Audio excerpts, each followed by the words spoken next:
Hi everyone, and welcome back to 9th Street Media.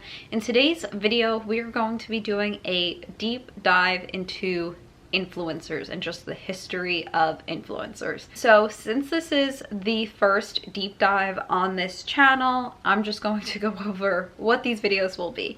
So every 6 weeks, maybe, I plan on doing deep dives into kind of anything that has to do with social media. And I figured since social media is a big topic that we're covering on this channel, I would talk about probably the largest thing to come out of social media, and that is the influencer. I'm sure we're all aware of what an influencer is, but if you aren't, I pulled the Oxford Dictionary definition for us. So they describe influencers as a person with the ability to influence potential buyers of a product or service by promoting or recommending the items on social media. Pretty straightforward. If I look down, it's because I have my laptop here where I took notes. So I know that celebrities can turn into influencers and influencers into celebrities, but for here, I'm pretty much going to focus on this idea of just everyday people gaining fame and kind of the concept behind that. So this idea of influencers actually began in 1760 with a potter named Josiah Wedgwood. And he created a tea set for Queen Charlotte and quickly named himself the Potter to Her Majesty. This was not a name given to him by Queen Charlotte or any other royal subject. It was just how he decided to market himself. And with that royal stamp of approval, he was able to garner himself a staple in the luxury tea kettle pottery area, and he's even credited to be the father of modern marketing. If we fast forward a bit, we can go to the 1920s with Coco Chanel. She created the little black dress, which was a dress that could go from day to night, and also popularized pantsuits for women. This allowed women to really rethink how they had been dressing. Chanel is a major luxury fashion brand now. The double C icon is so prevalent and iconic that I think it's fair to say that Coco Chanel was, again, one of the first influencers. So I know I said I want to focus on like true influencers and not celebrities, but it's a little hard to not mention celebrities here because brands had to get comfortable with the idea of spending money on a person to endorse and collab with. So one of the first major endorsements was actually between Michael Jordan and Nike. Nike paid Michael Jordan $2.5 million in 1984 to collab on what is known as the Air Force Jordans, still a crazy popular shoe brand, and Nike went on to sell $70 million worth in their first year. And I think this was definitely a jumping off point for brands to be like, oh, there's like money to be had in these celebrities. And in 1997, Jennifer Aniston partnered with L'Oreal Elvive, which is just some hair care, because her Rachel haircut was so popular on Friends that they just figured it was a perfect fit. Now that we're kind of like through those key moments, this is where my research got really choppy. I was really looking for like A to Z type of timeline, and it just did not work out like that. It was like Josiah Wedgwood, Michael Jordan, bloggers, and here we are. And it was just like, no. There is so much more that it's not just like Instagram was invented, and that's what we're kind of going to get into. So if it just seems a little choppy, it's because it is. Any articles that I pulled from will also be linked below. Back in the 90s, that's when reality TV started, and you had shows like The Real World, Road Rules, The Challenge, and we even got celebrities out of that. So people like Karamo Brown, who is now on Queer Eye, Mike Miznine, who is a WWE wrestler, I'm pretty sure I'm saying his last name correctly, Theo Vaughn, who's a comedian, Christina P., another comedian. A lot of people went on to have real careers after reality television. And I think this proves to a lot of people of, oh, I don't necessarily need to like have a talent. Like, I don't need to be an actor or actress or a singer. I can just have a personality, try out for this show, and gain some level of fame. And this breaking down the entry point barriers to fame is very important, and I think another key part, but more on that later. So you have the reality shows starting in the 90s, and then in the early 2000s, blogging comes about. I kind of like forgot blogging existed, I think just because I was really young when it first started. So in April of 2002, the first mommy blog was created. Yes, the first blogs that really took off were mommy blogs. It was created by Melinda Roberts in April of 2002, and she is kind of credited to be the pioneer of mommy blogging. Her blog was called themommyblog.com. It was just obviously a way for parents to come together and talk about parenting. Then in August of 2002, Gizmodo launches, which was a broker to put ads onto your blog. I put this in here because this is another theme that comes up a lot of, oh, we have this new like social networking.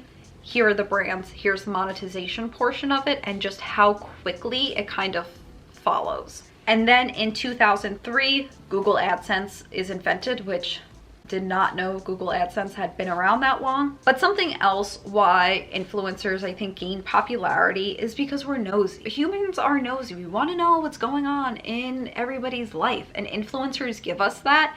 But paparazzi culture to me started that.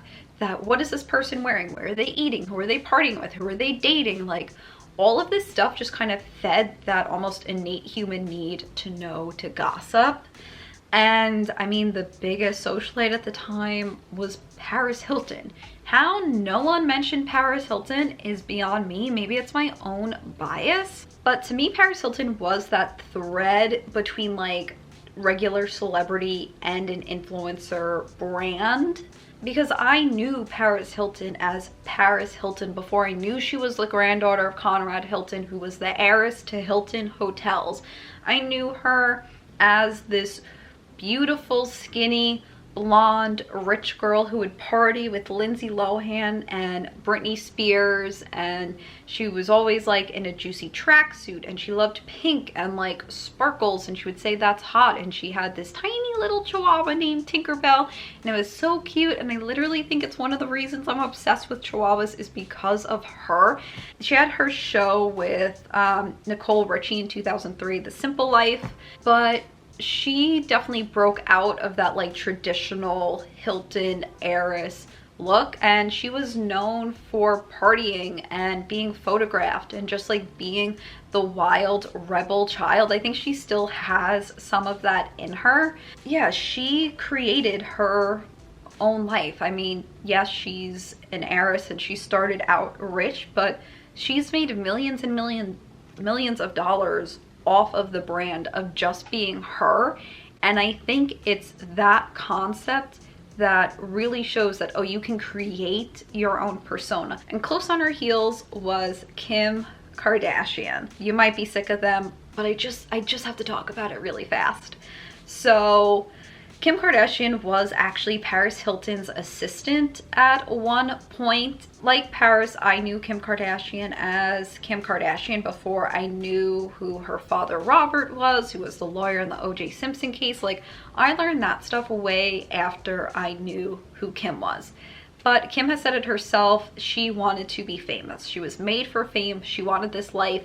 And just like Paris, who literally taught her, it was to be photographed, because if you're photographed enough times, someone will finally ask you who you are. And that's exactly what happened.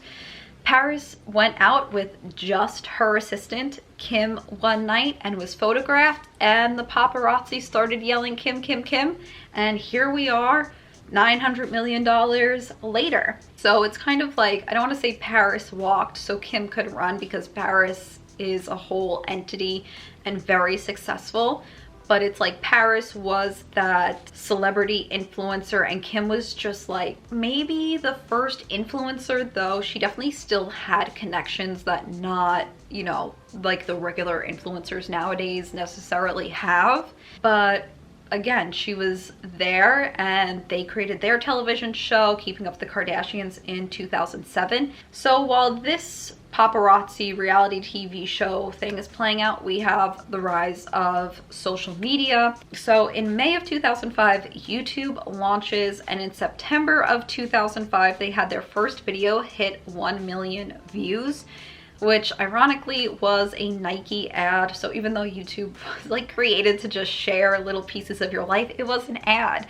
That was the first video to hit 1 million views in October of 2006. So a year later, Google buys YouTube, and in May of 2007, another year after, they launched their partner program so people can be paid for their videos. And at this time, it was really just a way to kind of post silly videos online. Nothing was super highly produced.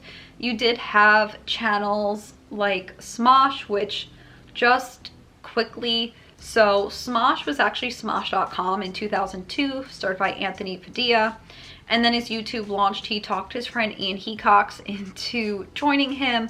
And their first video to go viral, I think, was like them dancing to the Power Rangers theme song or something like that. You know, Smosh still lives on today. Anthony Padilla is not a part of it, but Ian Hecox is. And they like quickly found success. They were even one of the first channels to do a paid sponsorship ad in their video, which was for Z-View. Z-View is a knockoff of Zune, which is a knockoff of an iPod. And in the interview that I was watching with them, they were kind of like, yeah, it was kind of crappy, but also this was all so new. And we were just excited to be paid for, you know, posting these silly little videos. Also, Michelle Phan started at that time, and she is probably the OG beauty YouTuber. Again, beauty YouTube, a whole other thing. That's what I thought I would do when I started on YouTube, but no. And then also, even Keyboard Cat found success. I did not know like Keyboard Cat was a channel. I just thought it was that meme, but memes got to start somewhere. So you had the introduction of reality television, which you just had to have a personality and be cast. But now with YouTube, you can just post your own videos as long as you have a camera and an internet connection and make yourself a star. And the early YouTubers really showed that. And then in 2010, Instagram launches, and quickly bloggers and brands just flock to this new platform. Instagram blogging kind of becomes a thing. So if you're unaware, you basically post your photo, but then also have a very long caption underneath it, a shorter form version of a blog. Just to also mention, MySpace, Tumblr, Twitter, all these social media platforms were launching and were just ways for people to share and connect. And in 2013, sponsored posts were introduced onto Instagram. So 3 years later, you know, this was a huge opportunity for brands to now advertise, and it just brought even more money onto the platform. Then in 2012, Vine was introduced, and this was a short form video platform where you could post 6-second videos. We actually got a lot of influencers off of this.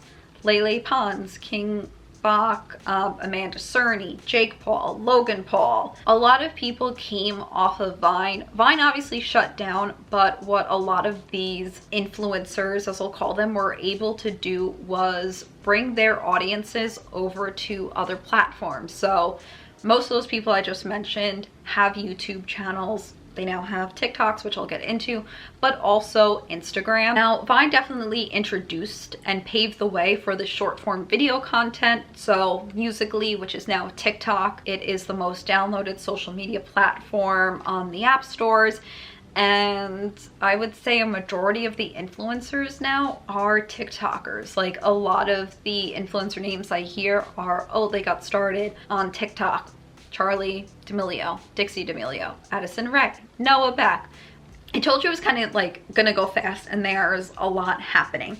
So to kind of summarize everything, I think there are a few major key points that kind of allowed for this transition. So one was obviously removing basically the barrier to entry to fame. As I stated, you used to like have to have a skill.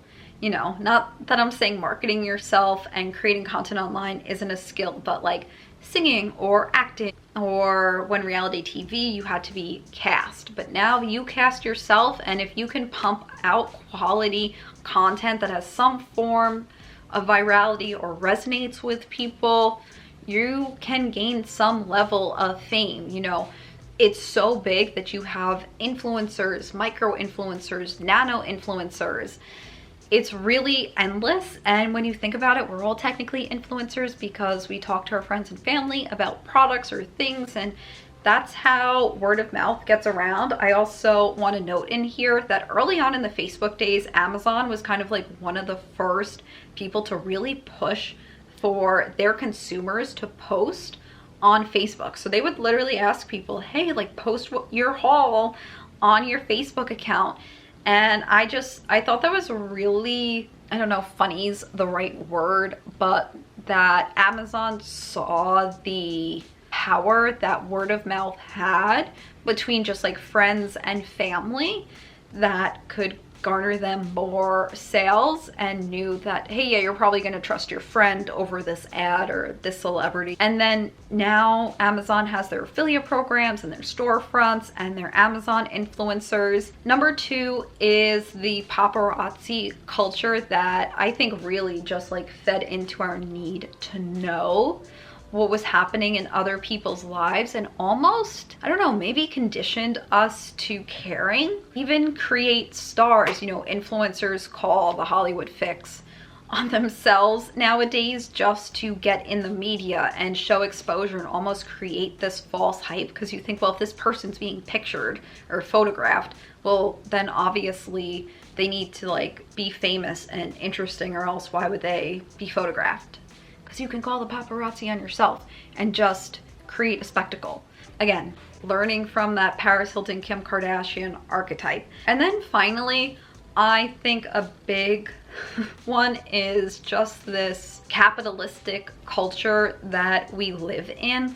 I mean, think of how long it took to get to the point of paying a celebrity to endorse a product, versus then on social media platforms, it was like within 1 or 2 years they would open up sponsored posts or being able to pay for advertising. Even in Facebook, it was almost like Facebook was just made for advertisers. And at the end of the day, that's how a lot of influencers get paid, is with advertising money, because we live in a capitalistic society that needs to sell goods to survive. Whether you agree or disagree, that is what is currently going on. That is how we find new products, is someone else talking about that. We would not be here without advertising and without our need to connect with people. So you have the celebrities, and oh, I love this celebrity, so I'm gonna buy their product, and that still happens,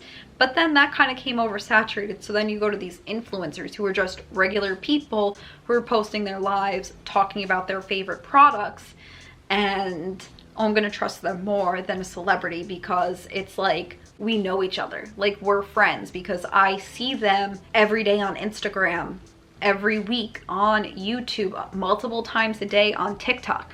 They're like my friends. I know them. That is the relationship that you're building to get people so enthralled with your personality or what you have to offer that they will buy products from you and you can get paid, blah, blah, blah, blah. More capitalistic stuff. There was an ending to this rant. Let me hold on and find it. I don't really know what the future is. All I know is more and more companies are diverting their advertising dollars from traditional media and pouring it into influencer marketing. And yeah, so I think that pretty much sums up the history / rise of influencer culture. I think there's just a lot of little threads that made it what it is today. And I guess that's why I couldn't get like a straight linear answer of this happened and this happened and this happened, because so much stuff happened in a short amount of time to, I don't know, like rewire our brains to accept that regular people are now famous. It's very impressive. It obviously fascinates me because I'm filming, I think, like a 40-minute video on it. So I hope you enjoyed this video and found it as interesting as I did. Let me know what your thoughts are, you know, if you think there are other things that contributed to it, or if you think I put too much onus on Paris Hilton. Thank you again for watching. Be sure to subscribe for more deep dives and just tips and tricks for your own social media, and I will see you in my next one. Bye.